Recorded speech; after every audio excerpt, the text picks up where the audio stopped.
GGB media में खुशामदीद नाज़रीन। आपने आज से पहले बहुत सारी वीडियोस मेरी देखी होंगी, लेकिन जब से मैं वीडियोस बना रहा हूँ, इंटरव्यूज़ कर रहा हूँ, कभी भी आज तक मैंने आप में से किसी को नहीं कहा कि इस चैनल को सब्सक्राइब करें, वीडियो को पे कमेंट करें, शेयर करें, इसकी रीच बढ़ाएं। लेकिन ये वीडियो जो आज मैं रिकॉर्ड करने जा रहा हूँ, ये थोड़ी डिफरेंट वीडियो है और ये मैं आप सबसे रिक्वेस्ट करूँगा कि प्लीज़ इसको मैक्सिमम पाकिस्तानियों तक पहुँचाएँ। इस वीडियो में जियोपॉलिटिकल हैपनिंग्स, जो वॉर्स हो रही हैं मिडल ईस्ट के अंदर, एल्गोरिदम और सोशल मीडिया किस तरीके से आपको एक्सप्लॉइट कर रहा है, किस तरीके से आपका फियर और एनजाइटी को मोनेटाइज किया जा रहा है, और किस तरीके से आपकी मेंटल कैपेबिलिटीज़ को तबाह किया जा रहा है। ना सिर्फ मेंटल हेल्थ तबाह की जा रही है, आपकी फ़िज़िकल हेल्थ भी तबाह की जा रही है। और किस तरीके से ये दूर दराज इलाकों में होने वाली जंगें फ़िज़िकली आपको इम्पैक्ट कर रही हैं, ये वीडियो इन तमाम सवालों को एड्रेस करेगी।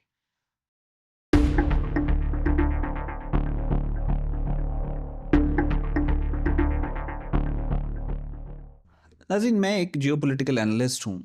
मैं पूरी दुनिया में, मेरा काम है ये देखना, जंगों को स्टडी करना, जंगों को पढ़ना। मेरा थीसिस इसी के ऊपर है, मेरी स्टडी इसी के ऊपर है, मेरी ट्रेनिंग इसी के ऊपर है, नैरेटिव कंट्रोल के ऊपर, नैरेटिव किस तरीके से क्रिएट क्राफ्ट किया जाता है।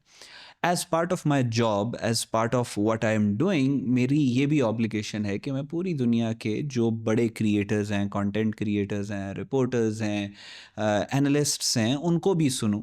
बहुत कुछ सीखने को भी उनको सुन के मिलता है, और उसके साथ साथ आपको एक वेस्ट का पर्सपेक्टिव भी पता चलता है। आपको ये भी पता चलता है कि कहाँ की ऑडियंस इस वक्त क्या चाह रही है, उनका सोचने का तरीका क्या है, और रिसर्च क्या है, डेटा क्या है। इसी वजह से हम बहुत सारे जो कंटेंट क्रिएटर्स हैं, बहुत सारे एनालिस्ट हैं, उनको हम देखते हैं। मैं दो का नाम आपके सामने एग्जांपल के तौर पे रखूंगा, जिनको मैं अक्सर सुनता हूँ। एक अमेरिकन जॉनी हैरिस हैं, ये आपके सामने आ रहे हैं। स्पेक्टेकुलर वीडियोस, रिसर्च बड़ी अच्छी होती है, प्रेजेंटेशन इनकी बहुत अच्छी होती है। और दूसरा, ये एक कैस्पियन रिपोर्ट नामी एक चैनल है, बड़ा फैक्चुअल और डेटा ड्रिवन एनालिसिस ये करते हैं। कॉन्फ्लिक्ट्स का, ज़्यादातर वॉर्स को ये कवर करते हैं। अच्छा, अब इसके साथ साथ यूट्यूब की मैं एक साइंस आपके सामने एक्सप्लेन करता हूँ। यूट्यूब में जो इस वक्त दुनिया में बहुत इंपॉर्टेंट इन्फॉर्मेशन होती है, बहुत एक्सपेंसिव इन्फॉर्मेशन होती है, वो कंज्यूमर बिहेवियर्स के ऊपर डिपेंड करती है। कंज्यूमर बिहेवियर क्या है? फॉर इंस्टेंस, कौन से मुल्क के, कौन से शहर के, किस एज ग्रुप के लोग क्या चीज़ कंज्यूम करते हैं, ये इन्फॉर्मेशन बड़ी कीमती होती है। और इसी इन्फॉर्मेशन को दुनिया के ब्रांड्स जो है वो ख़रीदते हैं, देखते हैं। इस पूरी साइंस है, मिलियंस ऑफ डॉलर्स की साइंस के ऊपर इन्वेस्टमेंट होती है, इसको जदीद बनाया जाता है, और यहाँ से फिर आइडेंटिफाई किया जाता है कि ब्रांड्स ने अपने प्रोडक्ट्स कौन से बनाने हैं। यूट्यूब भी इसी तरीके से काम करता है। यूट्यूब के ऊपर आपने देखा होगा डिफरेंट नीश होती है, और उनके उस हर नीश का जो पर 1000 व्यूज़ जो उनका सीपीएम होता है वो डिफरेंट होता है। फॉर एग्जांपल, आप अगर फूड व्लॉगिंग करते हैं तो 1000 व्यूज़ के ऊपर आपको एक सर्टेन अमाउंट ऑफ जो पैसे हैं वो आपको मिलेंगे। वो 1000 व्यूज़ के ऊपर जो पैसे आपको मिल रहे हैं वो डिफरेंट होंगे कि अगर आप पॉलिटिकल व्लॉगिंग करते हैं उससे, और वो डिफरेंट होंगे जो आप टेक व्लॉगिंग करते हैं, यानी टेक्नोलॉजी के ऊपर जो वीडियोस बनाते हैं उससे। उसकी वजह क्या है? उसकी वजह एडवर्टाइजर्स हैं। जो यूट्यूब के एडवर्टाइजर्स हैं, वो आपको जो टेक है उसके ऊपर एडवर्टाइज़र देखता है कि यार, यहाँ पे अगर मैं अपनी कंपनी का एड रन करूँ तो उससे मुझे कितने क्लाइंट मिलेंगे, और उस हिसाब से वो यूट्यूब को पैसे देता है, और यूट्यूब उस हिसाब से फिर सीपीएम डिसाइड करती है। अब जो टेक इंडस्ट्री वाला है, उसको क्लाइंट मिलना और उसका रेवेन्यू डिफरेंट है एज़ कम्पेयर टू वो इंडस्ट्री जो कि फूड व्लॉगिंग से या टूरिज्म से बेनिफिट लेती है। तो ये एक डिफरेंस होता है। फिर इसके साथ साथ यूट्यूब पे स्पॉन्सरशिप्स भी होती हैं। स्पॉन्सरशिप जो हैं, कई दफ़ा यूट्यूब के ऐड रेवेन्यू से कई गुना ज़्यादा आपको पैसे देती हैं। स्पेशली वेस्टर्न जो यूट्यूबर्स हैं, वो इस चीज़ को बहुत ज़्यादा उसमें बाकायदा तौर के ऊपर उसको डिप्लॉय करके अपना रेवेन्यू जनरेट करते हैं। स्पॉन्सर अब यूट्यूब से भी ज़्यादा जो है वो सेंसिटिव हो जाता है। वो देखता है कि मेरा ये प्रोडक्ट है, इसको मैंने बेचना है, कौन सा सबसे रेलेवेंट यूट्यूबर है उसको मैं दूं, क्योंकि मैंने उसको करोड़ों रुपया देना है, तो मैं उसको दूं ताकि मेरे मैक्सिमम जो है वो क्लाइंट्स आ सके। तो ये स्पॉन्सरशिप जो है, ये एक और साइंस है। अच्छा, अब ये बात आप सबके लिए बहुत ज़्यादा शॉकिंग होगी कि ये जो जॉनी हैरिस है, इसको तो मैं काफ़ी अरसे से ऑब्जर्व भी कर रहा हूँ, देख भी रहा हूँ, कैस्पियन रिपोर्ट को भी देख रहा हूँ। आमतौर पे ये जियोपॉलिटिकल एनालिस्ट हैं, ये जंगों को कवर करते हैं। इनका जो प्रोडक्ट है वो न्यूज़पेपर्स होने चाहिए। दुनिया के जो बड़े न्यूज़पेपर्स हैं, जरीदे हैं, वो ये बात करें, कोर्सेज़ पूरी दुनिया की यूनिवर्सिटीज़ के अंदर जो चल रहे हैं जंगों से रिलेटेड, वो इनके स्पॉन्सर्स बने और वो इनको अपने एड्स दें। जिस तरह एक ट्रैवल व्लॉगर है, उसको टूरिज़्म से रिलेटेड, एयरलाइन से रिलेटेड, होटल्स और ये सारे रिजॉर्ट्स जो हैं वो एड्स देते हैं, वो अपनी वीडियो के अंदर वो एड्स लगाते हैं। लेकिन ये आपके सामने अभी आपके स्क्रीन के ऊपर भी चल रहा होगा, ये कैस्पियन रिपोर्ट, जॉनी हैरिस, ये 2 एग्जांपल्स है, बाकी आप औरों को भी ऑब्जर्व करेंगे तो आपको नज़र आएगा। इनकी जो स्पॉन्सरशिप है वो किसी यूनिवर्सिटी की नहीं है जो वॉर के ऊपर कोर्सेज पढ़ा रही है, वो किसी जरीदे की नहीं है, वो किसी न्यूज़पेपर की नहीं है, वो किसी रिसर्च टूल की नहीं है। इनकी जो एडवर्टाइजिंग है वो बेटर हेल्प की है। बेटर हेल्प क्या है? एक ऐसा इदारा है जो मेंटल डिसऑर्डर्स को ट्रीट करता है। You getting my point? ये जियोपॉलिटिकल एनालिस्ट्स का स्पॉन्सर कौन है? एक ऐसा इदारा जो मेंटल हेल्थ को ट्रीट करता है। दिस इज व्हाट दैट ये वो चीज़ है जो आप सबको बहुत ज़्यादा शॉक करनी चाहिए कि ऐसा क्यों है, क्योंकि आप सब ये कंटेंट कंज्यूम कर रहे हैं। अब आगे की वीडियो को आप ज़रा बहुत गौर से देखिएगा। दुनिया में इस वक्त वर्ल्ड हेल्थ ऑर्गेनाइजेशन की रिपोर्ट के मुताबिक जो सबसे बड़ा हेल्थ इशू है वो एंजाइटी डिसऑर्डर है। और बाकी जो रिसर्चेस हुई हैं उसके मुताबिक पिछले एक डेकेड में जो मेंटल डिसऑर्डर्स हैं वो 100% डबल हो गए। और उसको भी अगर आप ब्रेक डाउन करें तो 2018-19 ऑनवर्ड्स जो मेंटल हेल्थ है वो उसके जो डिसऑर्डर्स हैं वो अपने पीक के ऊपर गए हैं। ये वही दौर था 2018-2019 जिसको कोविड एरा कहते हैं। कोविड एरा में यही वो दौर था कि जिसमें सोशल मीडिया के अंदर भी बूम आया। सोशल मीडिया पे बूम नाजरीन इस वजह से नहीं था कि लोग अपने घरों के अंदर बैठे हुए, उनके पास कुछ करने को नहीं है तो उन्होंने यूट्यूब और बाकी प्लेटफॉर्म्स को देखना शुरू कर दिया। वो जो बूम आया था उसकी एक्सप्लेनेशन और है। आप अगर ह्यूमन ब्रेन को देखें तो नेचुरली इंसान का जो दिमाग है वो बहुत सेंसिटिव होता है फ्लाइट एंड फाइट रिस्पॉन्स के ऊपर, क्योंकि इसी वजह से इसी तरीके से तो हम पूरी दुनिया में सरवाइव करते आए हैं ना। सर्वाइवेबिलिटी बहुत ज़्यादा इंपॉर्टेंट एस्पेक्ट होता है। जंगलों में जब इंसान रहता था तब भी उसको हर वक्त थ्रेट होता था, तो उस थ्रेट को किस तरीके से मीडिएट करता है इंसान, वो बहुत इंपॉर्टेंट है। तो ये हमारे जो डीएनए है, इंसान का ह्यूमन मेकअप है, उसका बहुत ज़्यादा उसका एक हिस्सा है। अब जब कहीं पे भी दिमाग जो है ऑटोमेटिकली प्रोन होता है डेंजर को डिटेक्ट करने। जब वो डेंजर को डिटेक्ट करता है तो उस डेंजर के साथ वो अपने आप को एसोसिएट कर लेता है। मिसाल के तौर पे आप सड़क के ऊपर, रोड के ऊपर जा रहे हैं, आपके पीछे कोई प्रेडेटर लग जाता है, कोई ऐसा जानलेवा जानवर लग जाता है जो आपको नुकसान पहुंचा सकता है, तो आपकी बॉडी का एक रिस्पॉन्स होता है। आपके जो वाइटल्स हैं वो इंक्रीज भी करते हैं, फ्लक्चुएट भी करते हैं, रेज भी होते हैं। आपकी हार्ट बीट से लेकर ब्लड प्रेशर से लेकर हर चीज़ जो है वो चेंज होती है। आपकी बॉडी का एक रिस्पॉन्स होता है क्योंकि आप देखते हैं कि एक प्रेडेटर आपकी तरफ भागता हुआ आ रहा है। ठीक उसी तरह आप सोशल मीडिया को अगर ऑब्जर्व करें तो सोशल मीडिया के ऊपर अकॉर्डिंग टू रिसर्च सबसे ज़्यादा जो बिकने वाली चीज़ है उसको कहते हैं डूम स्क्रॉलिंग। डूम स्क्रॉलिंग क्या है कि दुनिया ख़त्म होने वाली है, तबाही होने वाली है, जंगें होने वाली हैं, आपके ख़िलाफ़ एक बहुत बड़ी साजिश की जा रही है, इसके पीछे ये कॉन्स्पिरेसी है, इसके पीछे ये साजिश है और आपका इसको जानना बहुत ज़रूरी है। अब होता ये है कि जब आप कोई ऐसी चीज़ देखते हैं कि दुनिया ख़त्म होने वाली है, जब आप जंगों के ऊपर वीडियोस देखते हैं तो आपकी बॉडी के अंदर 2 केमिकल रिलीज़ होते हैं। एक आपका कोर्टिसोल रिलीज़ होता है और कोर्टिसोल जो होता है आपका स्ट्रेस हार्मोन होता है, वो आपकी बॉडी में रिलीज़ होता है। और उसके बाद जब कोर्टिसोल एक हद तक पहुंचता है या रिलीज़ होता है तो उसके बाद आपका डोपामीन के जो लेवल्स हैं वो इंक्रीज़ होना शुरू हो जाते हैं। यही वो केमिकल्स हैं जो बहुत सारी और सिचुएशंस में भी इंक्रीज़ होते हैं। बहुत सारी जो ड्रग्स, नशे, एडिक्शन है उसमें भी यही वाले केमिकल्स इन्वॉल्व होते हैं। यही केमिकल्स हैं। जब आपकी बॉडी में डोपामीन और कॉर्टिसोल जो है वो इंक्रीज़ होता है तो आप क्या करते हैं, आप एक फ्लाइट एंड फाइट रिस्पॉन्स में चले जाते हैं।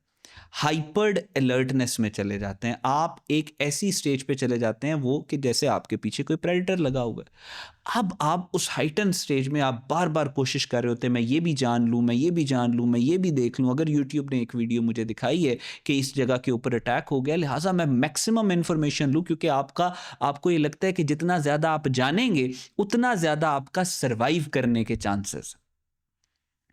You getting my point? So आप उसके ऊपर उसको देखना शुरू कर देते हैं। आप तो फियर में और एंजाइटी में इस चीज को देख रहे हैं, आप इस चीज को खौफ में देख रहे हैं। ये एक अच्छी एंजाइटी बुरी चीज नहीं है। एंजाइटी अगर बैलेंस्ड रहे तो आपका ये सर्वाइवल को भी इंश्योर करती है।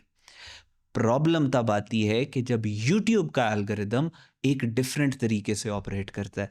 एल्गोरिदम ये देखता है कि ये बंदा एंक्शियस है, now he is looking for more information regarding this particular Doom. इस तबाही के बारे में वो और इंफॉर्मेशन देखना चाह रहा है। तो एल्गोरिदम ये नहीं देखता कि ये सही है या गलत है, वो ये देखता है कि ये जो देखना चाह रहा है मैं इसको मजीद और दिखाऊं, तो वो आपको और चीज़ें दिखाता है। आप उसके ऊपर क्लिक करते हैं, आप दोबारा दोबारा वो आपको नोटिफिकेशंस भेजते हैं कि ये खौफनाक चीज़ होने वाली है, इससे रिलेटेड ये खौफनाक चीज़ है, और आप इसको करते चले जाते हैं। ये इसको कहते हैं फीडबैक लूप। जब आप एंक्शियस होते हैं तो आप जानना चाहते हैं कि यार अब क्या हो रहा है, अब क्या हो रहा है, क्या चेंजेस आई उसमें। जिस तरह कोरोना के दौर में आपको याद होगा एक वेबसाइट थी जिसको डेथोमीटर कहते थे। आपको कोई फ़र्क नहीं पड़ता क्या हो रहा है क्या नहीं हो रहा है, लेकिन उस डेथोमीटर पे जिसकी कोई बैकिंग नहीं थी साइंटिफिक, जो पूरी दुनिया के अंदर कनेक्टेड नहीं थी दुनिया के डेथ्स कलेक्शन इंस्टीट्यूट्स के साथ, वो आपको बताती थी अभी इतने लोग मर गए, अभी इतने लोग मर गए, अभी इतने लोग मर गए, अभी इतने लोग मर गए। और आप उस पे हुक्ड थे, हम सब हुक्ड थे। क्या हम लोग देखते नहीं थे रिफ्रेश कर करके कितने लोग मर गए? उससे क्या फ़र्क पड़ता था हमें? अब रिट्रोस्पेक्टिवली सोचें, कोई फ़र्क नहीं हमें पड़ता था। बाद में रिपोर्ट्स आई कि एक्चुअली कोरोना के दौर में डेथ्स कम हुई हैं एज़ कम्पेयर्ड, क्योंकि अब लॉकडाउन से चीज़ें बंद थी, रोड साइड एक्सीडेंट्स कम हुए, बड़ी सारी चीज़ें। लेकिन उस वक़्त हम देखते थे यार कितने लोग मर गए, कितने लोग मर गए। क्यों? क्योंकि हमारी बॉडी जो है वो ये इन्फॉर्मेशन चाहती थी, हम एडिक्ट हो चुके थे इस इन्फॉर्मेशन के साथ। उसी तरह अब ये जंगों के मामले में भी इसको फीडबैक लूप कहते हैं। आप फीडबैक लेना चाहते हैं, क्या हो रहा है, कैसे हो रहा है, क्यों हो रहा है। अब फॉर द टाइम बीइंग दिन में एक दफ़ा थोड़ी देर के लिए आपकी बॉडी हाई अलर्टनेस पे जाने के लिए तो बनी है। लेकिन प्रॉब्लम तब आती है कि जब आप ये कंटेंट एल्गोरिदम के थ्रू कंज्यूम करते चले जाते हैं और आपकी वो जो स्टेट होती है हाई अलर्टनेस में रहने की या सर्वाइवेबिलिटी में रहने की, वो इतनी लंबी हो जाती है कि वो आपकी बॉडी के लिए न्यू नॉर्मल बन जाता है। आप 24 घंटे सोते जागते इसी स्टेट में रहना शुरू कर देते हैं कि जैसे आपके इर्द गिर्द कोई प्रेडेटर है और वो आपका पीछा कर रहा है, और आपकी बॉडी जो है, आपकी हार्ट बीट, आपकी नर्व्स, आपके मस्कुलर रिस्पॉन्स, वो सारा उसी के ऊपर बिल्ड होना शुरू हो जाता है। और यहाँ से आपको फिर एनजाइटी डिसऑर्डर होता है। सो आपकी जो एनजाइटी है practically it becomes a currency.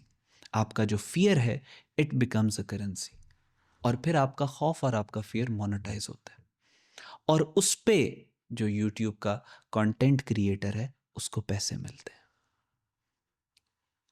आपके खौफ से ये लोग पैसे कमाते हैं, कंटेंट क्रिएटर पैसे कमाता है, शायद उसको अंदाज़ा भी ना हो। आप इस चीज़ के साथ टोटली हुक्ड हैं। पाकिस्तान के अंदर एनजाइटी को इतना सीरियस नहीं लिया जाता। कहते हैं कि जी स्ट्रेस हो गया, परेशानी होगी, इसको हम इतना ज़्यादा सीरियस नहीं लेते। लेकिन पूरी दुनिया में, जैसा मैंने आपको कहा, सबसे ज़्यादा जो बढ़ने वाली हेल्थ प्रॉब्लम है वो एनजाइटी है। एनजाइटी सिर्फ स्ट्रेस नहीं है, एनजाइटी के साइकोसोमेटिक सिम्टम्स भी हैं। अक्सर आप खुद नोटिस करिएगा, आपके इर्द गिर्द आपको बड़े यंग लोग नज़र आएंगे जिनको ऐसे सिम्टम्स होंगे जिनको एक्सप्लेन नहीं किया जा सकता मेडिकली, जो आपको ये कहेंगे कि जी मुझे बैठे बैठे ब्रेन फॉग हो जाती है, मुझे नहीं। और यंग लोग होंगे, ज़्यादातर यंग लोग होंगे, बैठे बैठे आपको कहेंगे मुझे ब्रेन फॉग होना शुरू हो जाती है, पता नहीं किस वजह से हो रही है, मुझे तो समझ में नहीं आ रहा। ब्लड टेस्ट करवाएंगे, सारे नॉर्मल होंगे। बैठे बैठे कहेंगे एकदम से वीकनेसेस हो जाती है, खौफ आना शुरू हो जाता है कि कुछ होने वाला है मुझे, वो आपको बताएंगे। ये सारा कुछ मेडिकल टेस्ट कराएंगे तो वो नॉर्मल होंगे, आपके इर्द गिर्द होंगे लोग, आप ऑब्जर्व करें। जब आप उसको थोड़ा डिग करेंगे तो यू आपको रियलाइज़ होगा कि ये लोग सारे के सारे एडिक्टेड हैं इस तरह की वीडियोस के साथ, अपने ऊपर खौफदारी करने के साथ, और इतनी ज़्यादा एनजाइटी इनको हो चुकी है कि अब इनकी फंक्शनल इम्पेयरमेंट कॉज होना शुरू हो गई। एक और छोटा सा एक्सपेरिमेंट में आपको, आपके घरों में बच्चे होंगे इर्द गिर्द फैमिलीज़ में, आपको को बच्चा ढूंढ लें जो रील्स के ऊपर या शॉर्ट्स के ऊपर लगा हुआ है, देखता है उसको, एकदम उससे आप एक दिन के लिए मोबाइल फ़ोन छीन लें, या वो शॉर्ट देख रहा हो दरमियान में उसे कि मुझे अपना फ़ोन दे दो, आप देखेंगे कि वो ऐसे तड़पेगा कि जैसे एक एडिक्ट तड़पता है उस वक्त जब उससे हेरोइन छीन ली जाती है और उसको नहीं मिलती। फ़र्क सिर्फ ये होता है कि वो जो एडिक्ट होता है उसके जो तड़पने का प्रोसेस होता है वो थोड़ी देर बाद शुरू होता है, थोड़ा लंबा होता है, लेकिन ये जब आप मोबाइल फ़ोन लेंगे तो ये प्रोसेस उसी लम्हे शुरू हो जाएगा उस बच्चे के तड़पने का। क्यों?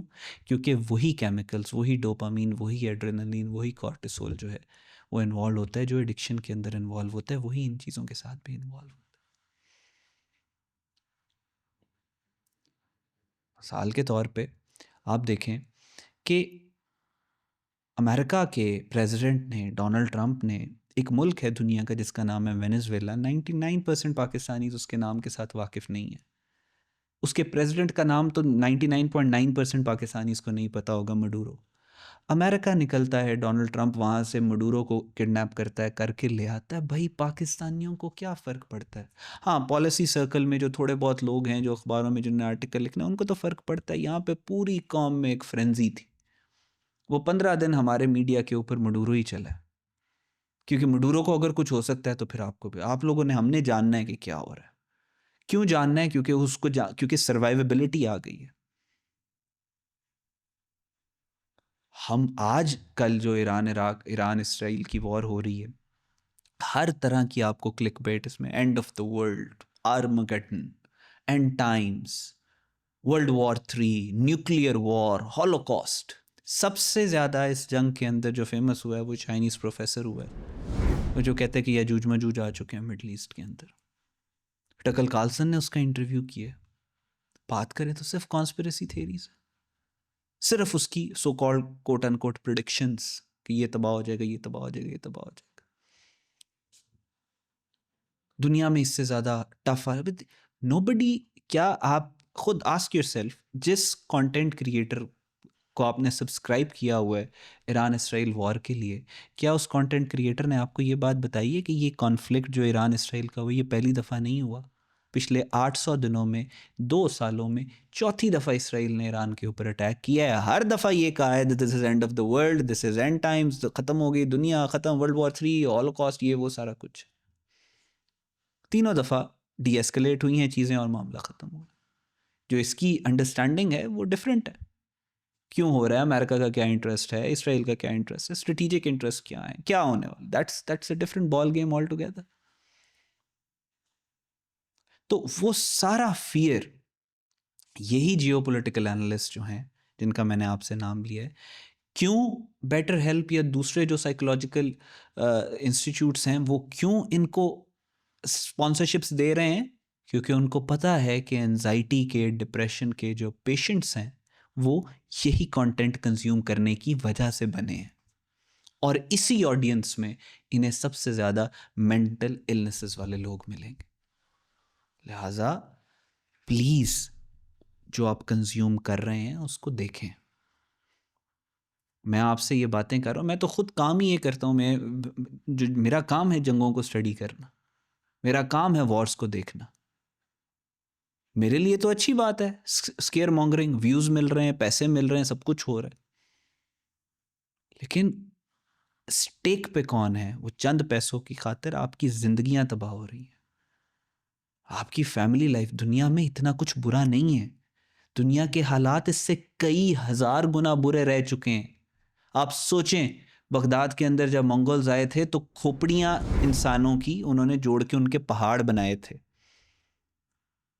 यहाँ आजकल कहीं पे आपको ऐसा होता हुआ नजर आ रहा है? नो डाउट दुनिया में बहुत जुल्म है, लेकिन just compare it with the past. Richard, जिसको लाइन हार्ट कहते हैं, जब उसने जेरूसलम मस्जिद अक्सा के ऊपर जब जंग हो रही थी तो कहते थे कि मस्जिद अक्सा में घोड़ों की घुटनों तक जो है वो खून था। क्या आजकल के दौर में आप ये इमेजिन कर सकते हैं कि वो किस तरह का, वो क्या कंडीशन थी दुनिया में? आप, इतनी ज्यादा जहालत थी कि रोम के अंदर इंसानों को आपस में लड़ाया जाता था और लोग तालियां बजाते थे। जस्ट इमेजिन, बेटियों को जिंदा जिंदा जमीन में दफन कर दिया जाता था अरेबियन पेनिनसुला में। उस हिसाब से आप आजकल की दुनिया को देखें तो दुनिया में ठीक है, बहुत दुख है, बहुत गम है, बहुत तबाही है, लेकिन बहुत कुछ अच्छा भी हो रहा है। अगर आप बिल्कुल उसके ऊपर फोकस करेंगे जो बुरा हो रहा है, तो ये एल्गोरिदम आपको वो बुरा ही दिखाएगा, और वो बुरा दिखाते दिखाते आपकी मेंटल और फिजिकल हेल्थ जो है उस बुरे के हिसाब से अपने आप को एकस्टम कर लेगी, and your life will be ruined. आपकी जिंदगी तबाह हो जाएगी। So please be very careful of what you are watching. आप क्या देख रहे हैं, आप क्या कर रहे हैं। आपकी एक लाइफ है, आपके बच्चे हैं, आपकी फैमिली है, आपके पेरेंट्स हैं, आपके रिश्तेदार हैं, आपके बहन भाई हैं, यू नो, आप उनसे मिलें, खुश रहें। प्लीज़ ये जो स्केयर मॉन्गरिंग ये पाकिस्तान के अंदर तो चलता रहा। मुझे आई स्टिल रिमेंबर, अभी मुझे किसी का फ़ोन आया कि जी वो हम कपड़े लेने लगे हैं क्योंकि फ़लाँ यूट्यूबर ने कहा है कि कॉटन इंडस्ट्री तबाह होने लगी है, तो लिहाजा हम अभी कपड़े लेके स्टॉक कर रहे हैं। खुदा का खौफ खाओ यार, पाकिस्तान तबाह होने वाला है, डिफ़ॉल्ट होने वाला है, 3 टुकड़े होने वाले, ये बयानिया इतने अरसे चलता रहा। हुआ डिफ़ॉल्ट, हुए 3 टुकड़े, खुदा ना खास्ता, को कॉटन इंडस्ट्री बंद हुई। एक अभी ये जो ईरान इसराइल जंग चल, इस पे हर तरह की वाइल्ड स्पेकुलेशन, वो ग्रुपों के अंदर मैसेजेस चल रहे हैं कि बारिश अगर हो पाकिस्तान के अंदर तो बारिश में आप ना जाइएगा, क्योंकि कोई ईरान के अंदर जो हथियार अमेरिका इस्तेमाल कर रहा है उसकी वजह से एसिड रेन होगी और आप तबाह हो जाएंगे। किस तरह की जहालत है, और लाखों व्यूज हैं उसके ऊपर। ये एक ऐसा प्रेडिटर है, ये एक ऐसा भेड़िया है सोशल मीडिया, कि जिसके इन्स एंड आउट्स को आप नहीं जानेंगे तो विद इन नो टाइम ना सिर्फ आप खुद तबाह होंगे, आपकी फैमिली भी सफ़र करेगी। एंजॉय करें अपनी लाइफ को। हर किसी के लिए जियोपॉलिटिकल वीडियोस नहीं है। हर किसी के लिए आप अपनी इकोनॉमी के ऊपर ध्यान दें, अपने काम के ऊपर ध्यान दें, कोई स्किल सीखें, को लर्न करें चीज़ों को। हर किसी के लिए ये जंगों के ऊपर देखना और देखते चले जाना वो नहीं बना हुआ। There is a cap, there is a ceiling, there is a brake जो आपने अप्लाई करनी है इन्फॉर्मेशन के ऊपर। ये अननेसेसरी इन्फॉर्मेशन क्लटर करती है आपके दिमाग में। अपनी फैमिली पे फोकस करें, अपनी एजुकेशन पे फोकस करें, अपने रोजगार पे फोकस करें। Please be very careful social media पे आप क्या कंज्यूम कर रहे हैं। और यहीं पे वो सारा एक एंड टाइम्स वाला भी नैरेटिव है कि ये आखिरी टाइम्स शुरू हो गए हैं और आखिरी दौर की जंगों का आगाज़ हो गया है। इसकी क्या रियलिटी है, इस पे जो अगली वीडियो होगी इंशाल्लाह, ये वीडियो क्योंकि लंबी हो रही है वो मैं इसी के ऊपर बनाऊंगा। तो लिहाजा इस वीडियो को प्लीज़ शेयर करें मैक्सिमम, ताकि लोगों को पता चल सके कि क्या गेम खेली जा रही है, किस तरह से उनके फियर को और एनजाइटी को कंज्यूम किया जा रहा है। ये वही सोशल मीडिया प्लेटफॉर्म्स, वही यूट्यूब के कंटेंट क्रिएटर्स जो आपको फियर इंड्यूस कर रहे हैं, फिर वही साइकोलॉजिकल हेल्थ के आपको ट्रीटमेंट्स बता रही हैं। ये पूरा एक बिजनेस मॉडल है। You create the problem and you provide the cure. उन्होंने प्रॉब्लम पहले क्रिएट की, आपको साइकोलॉजिकली सिक किया, और उसके ऊपर फिर वो वैम्पायर्स की तरह थ्राइव करके आपको वहीं पे छोड़ नहीं रहे, आपको वो मेंटल हेल्थ के कोर्सेज भी बेच रहे हैं। प्लीज़, अगर कोई इस सारी सिचुएशन में आपको बचा सकता है तो वो आप खुद हैं। मुश्किल होगा, डिफ़िकल्ट होगा, इंसान को एडिक्शन हो जाती है इस तरह की चीज़ों पे, इंसान को एडिक्शन हो जाती है जंगों पे, वॉर्स पे, इन चीज़ों को देखने की। इंसान उसी को देख के, क्योंकि ये एक नशे की तरह होता है, मैंने आपको एक्सप्लेन किया, कॉर्टिसोल, एड्रेनलिन, डोपामीन। लेकिन you have to step up, और आपको आहिस्ता आहिस्ता इससे निकलना है, तभी आप सर्वाइव कर सकते हैं, अदरवाइज प्रॉब्लम होगी। पाकिस्तान जिंदाबाद।